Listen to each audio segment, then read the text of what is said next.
Hey, what's up? Welcome back to Snack Time. My name is Ben, and in today's video, we're going to be taking a look at a really cool project called DumbTerm. Let's go ahead and jump in. It is a very simple product. It is going to allow you to run a terminal server on a website. It'll be one that you control. It's not one that we're going to be giving out sign-ins for. It's not for really public consumption. I am going to show you how to make it internet facing, but we're going to be securing it with a pin. And we might even do something like add some access control from within Nginx Proxy Manager.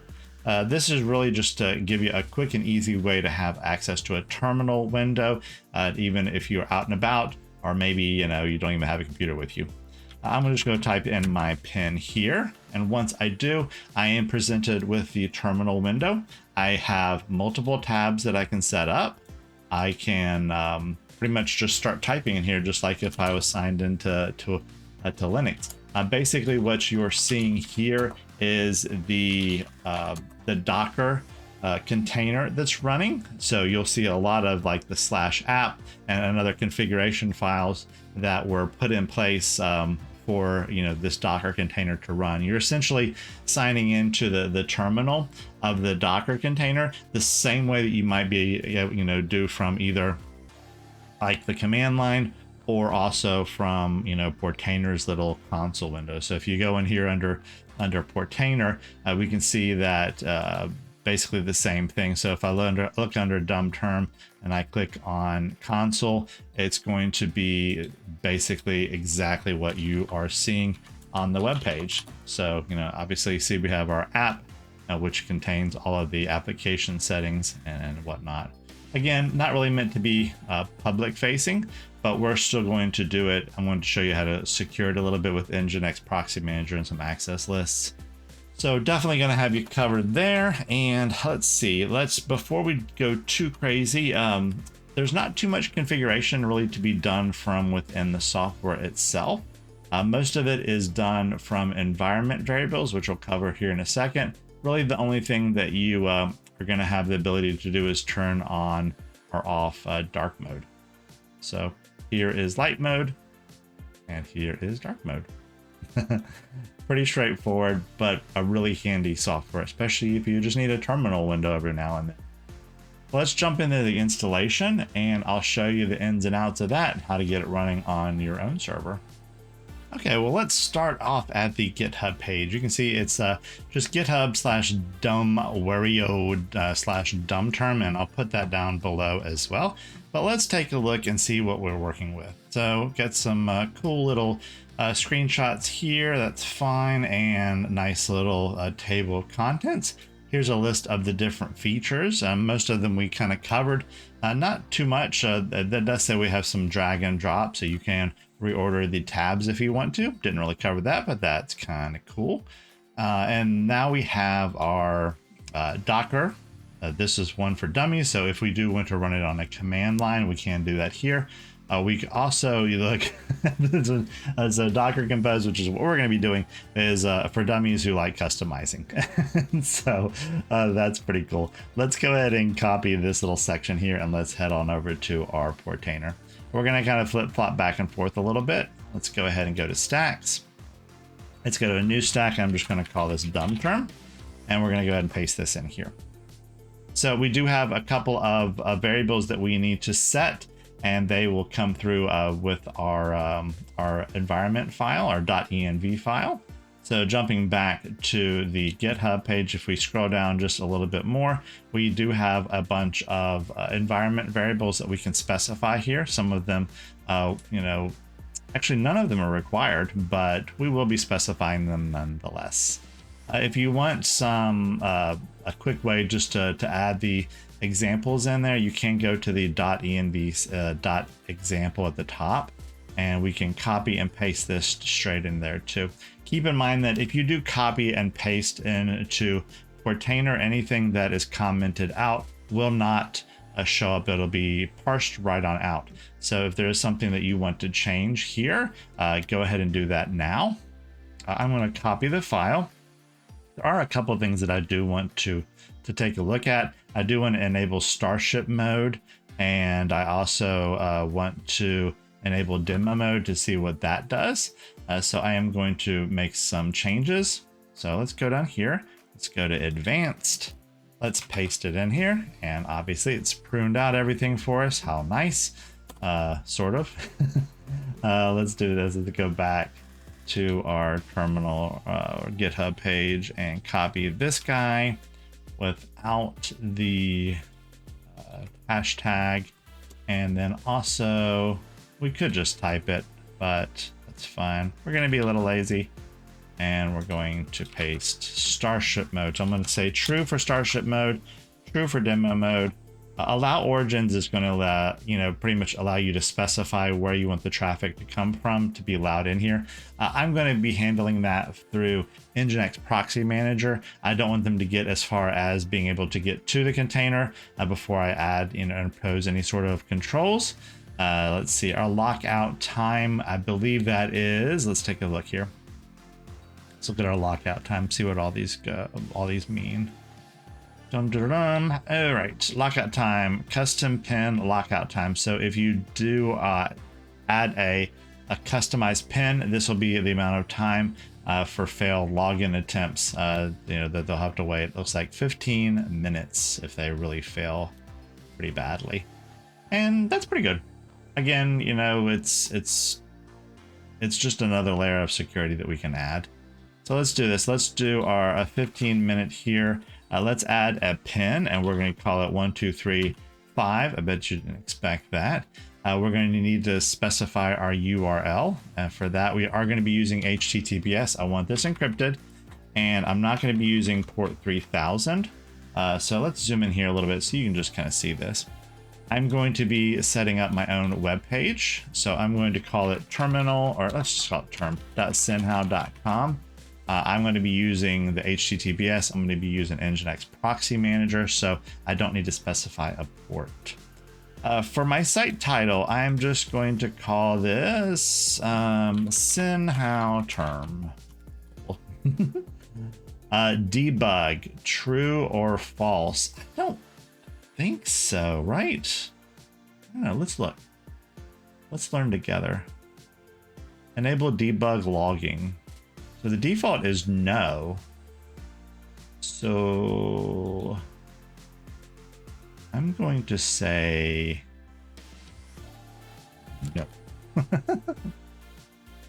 All right, port, again, we're not going to be using. You can probably leave it alone, but we're not going to be using that variable. Let's zoom out. Let's scroll up here a little bit and take a look at the actual Docker compose file and kind of really just do a deep dive onto that guy. So we are specifying the name of this whole thing as DumbTerm. We do have an image that we can pull from. Sweet. A container name is going to be DumbTerm. Restart policy is unless stopped. So if your server reboots, this is going to come up automatically. Ports, this is where it references that 3000, and we're not going to be using this. We're not going to expose this container by itself to the internet. We're going to make it go through our Nginx Proxy Manager just to add a little bit of extra security. So I'm going to comment that out. The next thing we have is DumbTerm_config, and if we don't specify that, then it will default to .config. I'm going to change that around a little bit too, because I like to control where my files are being stored. So I'm going to just call this config and let it do that. Well, actually, it's probably going to be, looking for that file, I believe. I'm going to try it this way. Let's see how this pans out. I think it should be okay, but we'll check. The next up is the DumbTerm data directory. So this is great because if you restart this container, it's not going to retain any of its information, right? Unless it's mapped to a volume. So if you are using this to reference data, if you're taking notes and you're putting it in there, then having something like this is going to be a good idea, because when you sign in, you'll have a folder where you can put data that's going to be persistent. It's not going to be wiped if this container ever reboots. For that, I am going to go ahead and do the same thing. I'm going to say data, and I'm going to say root /data is where we're going, that's where I'm going to put my files. The time zone you can specify here too. Right now it's set for American Los Angeles. If you want to specify this, you can do that down in the environment variable down here. And I believe it doesn't have the environment variable specified, but we can grab that back here. We can say, all right, where is it? It's TZ. Oh, I could have just typed that. All right, so it's TZ. Super difficult. But if you're wondering where to get that from, it's going to be the PHP formatted time zone. So if we type in Google PHP time zone, and we're just going to look for this list of supported. And in my instance, I'm going to say I'm on the East Coast. So I'm going to look for /America New York. And then I'm going to come back into here and I'm just going to paste that. So just in case you're wondering what all this extra stuff here and here is for, it's basically says use this variable, the DumbTerm_tz, unless and if that doesn't exist, use American /Los Angeles. We did specify the title. We specified it down here under DumbTerm. Let's see, where'd I put it? Yep, actually site title is what it's referring to right there. Okay, DumbTerm site title. Okay, cool, that's fine. And then we have our terminal pin, which is the default is 1, 2, 3, 4, but we took that extra step and made it 1, 2, 3, 5, which is super secure. And the rest of these are just kind of like the default settings, but we specified a lot of them down below. So we should be, I think, good to go. One thing we will have to do is to make sure that we create our volumes at the bottom of this file, because otherwise it's just not going to work. That's the short and simple part. I'm going to specify volumes. I'm going to zoom in so you can see. I'm going to specify volumes. I'm going to do config, and then I'm going to do data, which is the two that we specified at the top here. You just have to make sure that we're creating those volumes. Otherwise, Portainer is going to try to map to a volume that does not exist. I don't know why it's not smart enough just to create them for us, but I'm not going to complain. This is pretty easy anyway. All right, let's go ahead and hit deploy. And good. So far, so good. We have our dumb terminal right here. Our looks like our container has been deployed. Let me do this. I want to check, and I want to sign into the console. And let's make sure we have our settings that are deployed. I think it was root and .config. Yeah, it's there. It's fine. I was just curious. I wanted to make sure that volume was going to be hunky-dory. All right, next up, before we leave Portainer for a little while, let's go over to our Nginx Proxy Manager because we need to join the same network as our dumb terminal. Scroll down all the way to the bottom. I'm going to load up here, and let's join the DumbTerm network and pick up an IP address. And once we do, we know that we are good to go. All right, now we need to create our A record. So let's go into Namecheap. I use Namecheap. You can use whoever you want to. We're just simply creating an A record to point the subdomain to the IP address of our server. I'm going to copy that guy, and I'm going to call it, I think I did term, right? I think I did term. And then I'm going to paste that there, and I'm going to hit save changes. Once I do that, we should be good to go. Let's head over to our Nginx Proxy Manager. All right, so we don't have anything specified here. I'm going to go under proxy hosts. I'm going to add a new one. I'm going to call this term.synhow.com. And now it needs to know where to forward the traffic. It needs to know either a host name or an IP address. Always use a host name if at all possible. IP addresses change. Sometimes a container will boot up faster than another and may take that IP address. So the host name should stay the same. Go back to containers, and the host name is just DumbTerm. Easy peasy. Paste it in here. Make sure we don't have any spaces. Look at you, you little devil. And now it's wanting the port. Do you remember what the port was? It's okay if you don't. I do. That's just me. Here we go. The port is 3000. If there was any ever question about it and I didn't specify it here, just look up under the container file, and it's typically this right here. We have our ports. This is the port that would be internet facing with 3000. This would be the port that is going to be expecting to hear traffic on from within inside of the containers network. All right, so let's go back. We're going to specify 3000. All right, we're going to block common exploits. We're going to enable WebSocket support just in case, and we're going to hit save. All right, next up, we do want to add our SSL cert. So I'm going to click on these little periods here. I'm going to hit edit. I'm going to go to SSL. I'm going to drop this down and request a new one. I'm going to force it, and I'm going to agree to terms of service. If we set up everything correctly, this should go away, and no red error messages should pop up. And if you didn't, and this does give you an error, a couple of things that you can check. Make sure that you have port 80 forwarded to your server, and also that you spelled your subdomain correctly. Since it does check, it won't just give you an SSL without being able to validate it.